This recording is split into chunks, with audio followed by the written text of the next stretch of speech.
बायकोच्या अपंग भावाच्या नावे कोट्यवधी कर्ज काढले, गाडी घेतली, विमा उतरवला आणि अपघाताचा बनाव करून ठार केले। या जगात स्वार्थ आणि जिव्हाळा या दोन प्रमुख घटकामुळे मनुष्य एकमेकांच्या संपर्कात येतो। पूर्वी लोक एकमेकांच्या मध्ये प्रेम आणि जिव्हाळा शोधायचे। हळूहळू काळ बदललेला आहे। आता भावनिकता लोप पावत असल्याचे दिसून येते। आता लोक एकमेकांच्या मध्ये प्रेम नव्हे तर पैसा शोधतात। प्रेमाची जागा स्वार्थाने घेतलेली आहे। कुणी एखाद्याच्या तापट अथवा संयमी स्वभावाचा गैरफायदा घेतो, कुणी एखाद्याच्या बुद्धीचा गैरफायदा घेतो, कुणी एखाद्याच्या ओळखीचा गैरफायदा घेतो, कुणी एखाद्याच्या धनसंपदेचा गैरफायदा घेतो। थोडक्यात बोलायचे म्हणजे आपल्या फायद्याचे कोणाकडे काय आहे याचा शोध घेऊन त्या दृष्टीने संबंध जपले जातात। जळगाव जिल्ह्याच्या पारोळा तालुक्यातील एका धनिक मेहुण्याने आपल्या दिव्यांग, निर्धन आणि व्यसनी शालकाच्या नावाने 53 लाख रुपयांच्या विविध जीवन विमा पॉलिसीज काढलेल्या होत्या। नंतर त्याची डोक्यात रॉड मारून हत्या केली। हत्येनंतर त्याचा अपघाती मृत्यू झाल्याचा बनाव केला। मात्र पारोळा पोलीस स्टेशनचे चाणक्य पोलीस निरीक्षक सुनील पवार यांनी हा अपघाती मृत्यू नसून घातपात असल्याचे सत्य शोधून काढले। मरण पावलेल्या निष्पाप दिव्यांगाच्या आत्म्याला एक प्रकारे शांती प्रदान केली। सत्याचा विजय होतो हे अवघ्या 10 दिवसांच्या पोलीस तपासातून जगाच्या समोर आलेले आहे। सदर घटना सविस्तर पुढे पाहण्याअगोदर जर तुम्ही या चॅनेलवर जर नवीन असाल तर प्लीज आपल्या ह्या मराठी चॅनेलला नक्की सबस्क्राईब करा।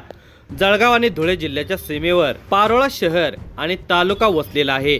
जळगाव जिल्ह्याच्या पारोळा तालुक्यातील शेवगे बुद्रुक या गावी संदीप पाटील हा तरुण राहत होता। कापसाचा व्यापार आणि शेती हे संदीप पाटील याच्या उत्पन्नाचे साधन होते। त्याची आर्थिक बाजू चांगली होती। धुळे जिल्ह्यातील फागणे हे संदीपच्या सासरवाडीचे गाव। सासरवाडीला वृद्ध सासू आणि दिव्यांग शालक समाधान पाटील असे दोघे राहत होते। संदीप शालक समाधान हा अपंग आणि निरक्षर होता। त्याला साधा मोबाईलही समजत नव्हता। दिव्यांग असल्यामुळे समाधानला दुचाकी चालवता येत नव्हते, पण समाधानला दारू पिण्याचे व्यसन जडलेले होते। तो कोणताही कामधंदा करत नव्हता। त्याची आई मजुरी करून 2 पैसे घरात आणत होते। त्या पैशावर घर चालत होते। दारू पिण्यास आईने पैसे दिले नाही म्हणजे समाधान तिच्यासोबत वाद घालत असे। त्यामुळे संदीपने शालक समाधानला आपल्या घरी शेवगे बुद्रुक या गावी बोलावून घेतलेले होते। गेल्या काही महिन्यापासून समाधान हा त्याचा मेहुणा संदीपकडे शेवगे बुद्रुक या गावी राहण्यास आलेला होता। हत्येनंतर पॉलिसीची रक्कम हडप करायची असा कुविचार संदीप करू लागलेला होता। त्या दृष्टीने तो कामाला लागला। समाधानच्या नावे काढलेल्या विमा पॉलिसीचे हप्ते संदीप भरू लागला। संदीपने समाधानच्या नावावर एका बँकेचे 20 लाखांचे कर्ज काढल्याचे समजते। त्यानंतर संदीपने समाधानच्या नावावर एक स्कूटी खरेदी केली। त्या स्कूटीचा विमा संदीपने काढला। समाधानचा खून करून त्याचा अपघाती मृत्यू झाल्याचा बनाव करून पैसे हडपण्याचा डाव संदीपच्या मनात घोळत होता। त्या दृष्टीने तो कामाला लागलेला होता। मात्र हे काम आपल्याला एकट्याला जमणार नाही हे त्याने ओळखल्यामुळे या कामामध्ये त्याने त्याचा मित्र चंद्रदीप पाटील याला सोबत घेण्याचे ठरवले। चंद्रदीप पाटील हा अंमळनेर तालुक्यातील खवशी या गावचा रहिवासी होता। त्याने पैशासाठी मित्राला साथ देण्याचे ठरवले आणि दोघे मिळून आता कारस्थान रचू लागले। अखेर समाधानच्या जीवनातील अखेरचा दिवस आला। या दिवशी संदीपच्या हातून त्याचा शालक समाधानचे मरण नियतीने लिहून ठेवले होते। दिनांक 17 एप्रिल 2025 हा दिवस उजाडला। संदीपने कट रचल्याप्रमाणे या दिवशी संदीप आणि चंद्रदीप या दोघांनी समाधानला स्कूटीवर बसवून दारू पिण्यास नेले।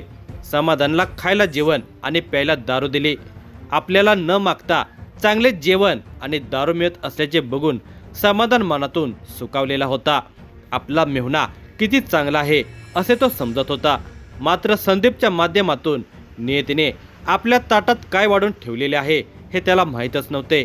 नेहमी दारू पिऊ नको असे आपल्याला सांगणारा मेहुणा संदीप आज आपल्याला दारू का पाजत आहे असा साधा विचार समाधानच्या मनात आला नाही। रात्री 9:30 वाजता दारू पिल्यानंतर संदीप आणि त्याचा मित्र चंद्रदीप पाटील या दोघांनी समाधानला स्कूटीवर बसवून पारोळा धुळे रस्त्यावर आणले।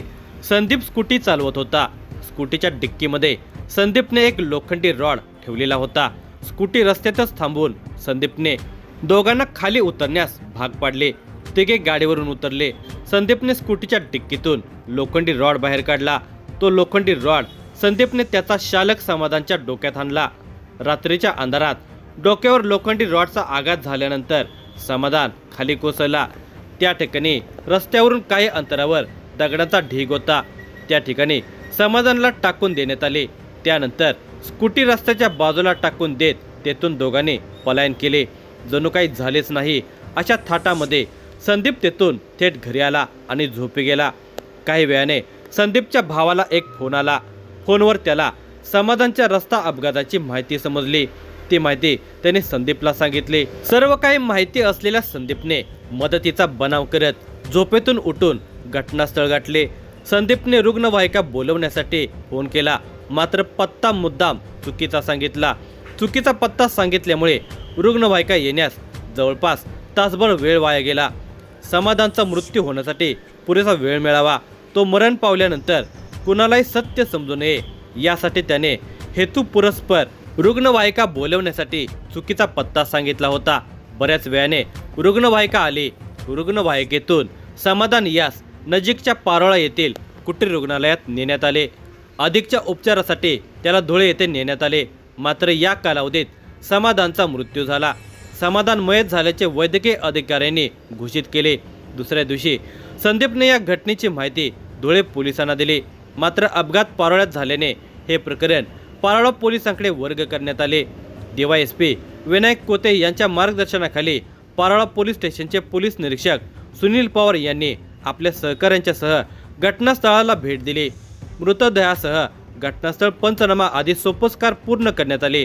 चाणाक्ष नजरेचे पोलीस निरीक्षक सुनील पवार यांना घटनास्थळावरील पाणीत संशय येण्यास सुरुवात झाली. हा अपघात नसून घातपात असल्याचा संशय त्यांना काही केल्यास स्वस्थ बसू देत नव्हता. समाधान ज्या ठिकाणी पडला होता त्या ठिकाणी दगडामध्ये रक्त सांडलेले होते, मात्र त्या ठिकाणी अपघात झाल्याच्या कुठेही खुणा दिसत नव्हत्या. समाधानचा ज्या स्कूटीवरून जाताना अपघात झाल्याचे म्हटले जात होते त्या वाहनाचा एकही पार्ट खरचटलेला दिसून येत नव्हता. स्कूटी अगदी सुस्थितीमध्ये होती. त्यामुळे पोलीस निरीक्षक सुनील पवार यांचे सहकारी पोलीस उपनिरीक्षक अमरसिंग वसावे आणि इतरांनी सखोल माहिती संकलित करण्यास सुरुवात केली. समाधानच्या नातेवाईकांच्याकडून त्याने एक धक्कादायक गोष्ट समजली. समाधान हा दिव्यांग होता. मुळात त्याला गाडी चालवता येत नव्हते. त्यामुळे तो घटनास्थळावर स्कूटी घेऊन गेलाच कसा, हा यक्ष प्रश्न समोर आला. त्यामुळे हा अपघात नसून घातपात असल्याचा संशय अधिक दाट होण्यास सुरुवात झाली. त्याची हत्या कोणी आणि का केली हे पुढील प्रश्न या निमित्ताने पुढे आले. पोलीस निरीक्षक सुनील पवार यांच्या मार्गदर्शनाखाली घटनेच्या दिवसाचे आणि रात्रीचे पारोळा आणि धुळे जिल्ह्यातील CCTV फुटेज तपासण्यात आले. घटना उघडकीस आल्यानंतर मयत समाधानचा मेहुणा संदीप याने त्याला दवाखान्यात आणले होते आणि तो त्याची काळजी घेत होता. हा मुद्दा पोलीस निरीक्षक सुनील पवार यांनी विचारात घेतला. संशयाची सुई संदीपवर स्थित करत पोलीस निरीक्षक सुनील पवार यांनी त्याची सखोल माहिती काढण्यास सुरुवात केली. त्यांना मिळालेल्या माहितीनुसार संदीपला पैशांची मोठी हाव असल्याची माहिती समोर आली. आपल्याकडे आता खूप पैसे येणार आहेत असे संदीप सर्वांना सांगत होता. अशी माहिती पोलीस निरीक्षक सुनील पवार यांना समजली. मात्र हे पैसे कुठून येणार आहेत हे मात्र तो कोणालाच सांगत नव्हता अशी माहिती समजली. त्या माहितीच्या आधारे पारोळा पोलिसांनी समाधानच्या आई आणि बहिणीची चौकशी केली. त्यांनी पोलिसांना असे सांगितले की समाधान दिव्यांग होता. त्याला गाडी चालवता येत नव्हते. त्याला गाडी चालवताना आम्ही कधी पाहिलेच नाही. त्यामुळे त्याचा अपघात कसा होईल असा प्रतिप्रश्न त्यांनी पोलिसांना केला. समाधानला गाडी चालवताच येत नव्हती तर त्याच्या मृतदेहाजवळ गाडी आलीच कशी, याचाच अर्थ घटनेच्या रात्री आणि घटनेच्या वेळी कोणीतरी त्याच्यासोबत होता. समाधानच्या नावावर त्याचा मेहुणा संदीप याने 4 महिन्यापूर्वी ही स्कूटी विकत घेतली होती अशी माहिती तपासात आणि चौकशीत समोर आली. आता गाडी चालवता न येणाऱ्या समाधानसाठी आणि त्याच्या नावावर स्कूटी कशासाठी घेतली हा प्रश्न साहजिकच समोर आला होता. समाधान जन्मल्यापासून दिव्यांग आणि त्याच्या घरची परिस्थिती अतिशय हालाकीची होती. त्यामुळे त्याचे शिक्षण झालेले नसल्यामुळे त्याला मोबाईल हाताळता येत नव्हता आणि स्कूटी चालवता येत नव्हते. या सर्व प्रश्नांची गुंतागुंत सुरू असताना पारोळ पोलिसांना या सर्व घडामोडीत CCTVचा एक महत्त्वाचा तांत्रिक पुरावा मिळाला. घटनेच्या दिवशी म्हणजे 17 एप्रिलला एका CCTV फुटेजमध्ये संदीप ती स्कूटी चालवत असल्याचे आढळून आले. त्याच्या मागे समाधान आणि चंद्रदीप बसलेले होते असे CCTV फुटेजमध्ये दिसून आले. याशिवाय घटनेच्या रात्री आणि घटनेच्या वेळी समान मोबाईल लोकेशनवरून संदीप आणि त्याचा मित्र चंद्रदीप या दोघांना चौकशी कामी ताब्यात घेण्यात आले. समाधान एकटाच गाडी घेऊन गेला आणि त्याचा अपघात झाला असे सांगत दोघांनी पोलिसांची दिशाभूल करण्यास सुरुवात केली. अखेर पोलिसांनी दोघांची वेगवेगळी चौकशी करत त्यांना पोलिसी खाक्या दाखवला. दोघांची चालबाजी फार वेळ चालू शकली नाही. पोलिसी खाक्या बघून खरी स्टोरी समोर आली. समाधानच्या विम्याचे हप्ते संदीप भरत होता. त्याला समाधानच्या विम्याची रक्कम हवी होती. समाधानच्या नावावर संदीपनेच कर्ज काढलेले होते असे समजते. जास्तीचा फायदा व्हावा म्हणून मयत समाधानच्या नावावर गाडी घेऊन गाडीचा देखील विमा संदीपने काढलेला होता. या घातपाताला अपघाती मृत्यू दाखवण्याचा बनाव संदीपने केला. मात्र पोलिसांचा तपास आणि पुरावे तसेच पोलिसी खाक्या बघून दोघांना आपला गुन्हा कबूल करावा लागला.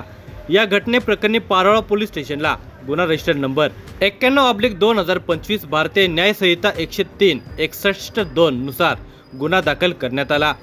मात्र या सगळ्या घडामोडीमध्ये संदीप एक गोष्ट विसरला, ते म्हणजे समाधानला गाडीत चालवता येत नाही हे कोणाला माहीत नसले तरी त्याच्या घरच्यांना माहीत होते. अपघात दाखवण्यात झालेल्या चुका, विसरलेली एक साधी गोष्ट, संदीपच्या पैशांची हाव, या सर्व गोष्टी निष्पाप आणि दिव्यांग समाधानचा जीव मात्र नक्कीच घेऊन गेली. पारोळा पोलिसांचा योग्य तपास खऱ्या गुन्हेगारापर्यंत पोहोचला. अनेक सत्य जगासमोर आले. अन्यथा हा एक अपघात म्हणून पोलीस दप्तरी नोंद झाली असते. मात्र 10 दिवसामध्ये सत्य जगासमोर आणण्यात पारोळा पोलीस स्टेशनचे पोलीस निरीक्षक सुनील पवार आणि त्यांचे सहकारी पोलीस उपनिरीक्षक अमरसिंग वसावे तसेच हेड कॉन्स्टेबल सुनील हाटकर यांचे मोलाचे सहकार्य लाभले. या घटनेचा पुढील तपास DYSP विनायक कोते करत आहेत.